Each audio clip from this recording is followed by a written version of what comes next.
Next, please. L'album s'appelle Beautiful Sunrise. C'est un album de 13 titres, un peu une photo de plein d'étapes de ma vie qui parlent des choses que j'ai vécues ou des gens que j'ai rencontrés, des expériences que j'ai pu avoir ou des expériences que j'ai vues se passer pour d'autres. Il y a des influences très différentes mais en même temps pas très marquées, c'est-à-dire qu'il y a des influences soul, il y a des influences reggae, des influences funk, folk.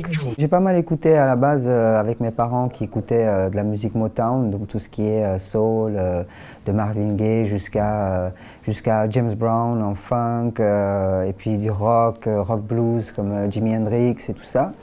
Et puis petit à petit, je me suis dirigé vers d'autres univers comme Bob Marley qui m'a beaucoup marqué aussi, que j'ai beaucoup écouté. Bon, cet album a été quand même écrit sur des années, c'est des chansons qui se sont écrites il y a parfois 4 ans, 5 ans, 2 ans, ou alors il y en a qui se sont écrits directement en studio ou même finalisés en studio. Donc voilà, le truc c'était pas de rentrer dans les clichés, de faire de la soul comme Marvin Gaye ou alors faire de la funk comme James Brown ou peu importe, mais vraiment s'inspirer de cet héritage qu'on a pu avoir et d'en faire un truc à sa sauce. Aujourd'hui, je suis assez serein. L'EP Let's Get Alone a eu un accueil assez chouette et chaleureux. Et ça m'a aussi rassuré et surtout qu'il y a un moment où il faut assumer ses choix et se dire que c'est ça.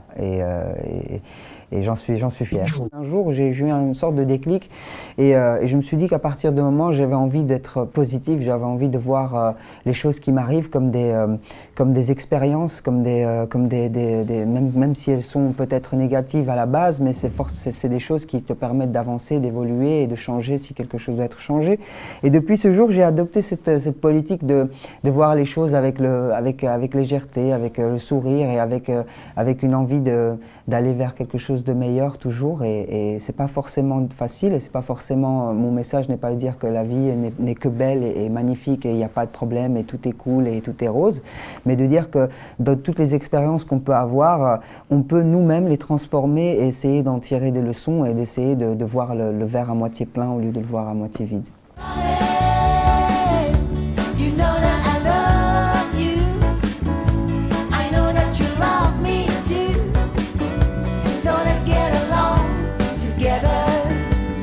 J'ai découvert cette musique qui est un héritage de la musique subsaharienne, donc c'est des gens qui viennent du Soudan, du Mali, du Tchad, du Niger.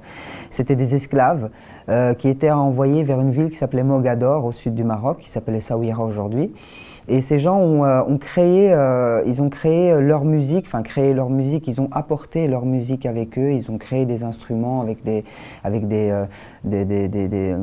peaux de chameau, avec du bois, des chaînes. Ils ont utilisé ce qu'ils avaient pour parler de leur situation, de leur vie. Alors, ils parlent de leur geôlier, ils parlent de leur histoire, ils parlent des gens qui les ont bien traités ou maltraités, ils parlent de leur traversée, ils parlent de plein de choses.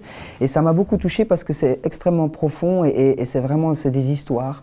Et il y a un concept, il y a une façon de chanter. D'ailleurs, par exemple, on a des sortes on appelle ça des krakaba, c'est des sortes de castagnettes. Ça rappelle les chaînes avec lesquelles ils étaient attachés. Donc ça fait tch, tch, tch, tch. C'est quand on marchait et quand ils marchaient, ils étaient tous attachés l'un à l'autre et ça fait tch, tch, tch, tch, tch. J'avais joué un coplateau avec d'autres artistes et puis quand j'ai fini j'étais dans les loges et puis je vois Zaz qui arrive dans les escaliers, donc au départ je comprenais pas trop ce qui se passait. Et puis elle est venue, elle m'a dit « Ah super, j'adore, c'est très bien ce que tu fais et tout », elle m'a beaucoup encouragé et beaucoup parlé ce soir-là. Et puis elle m'a proposé de faire ses premières parties. On a pas mal de premières parties, surtout avec des artistes français, dont Zaz, Boulevard Désert, Mickey 3D. J'ai fait notamment aussi des premières parties avec Patrick Fiori. Aujourd'hui, on est sur la France et puis sur la Belgique aussi. Et puis voilà, j'espère qu'on aura l'occasion de partir aussi voir d'autres horizons. Je ne sais pas, l'Allemagne, l'Espagne, l'Angleterre, la Hollande, je ne sais pas. Next, please.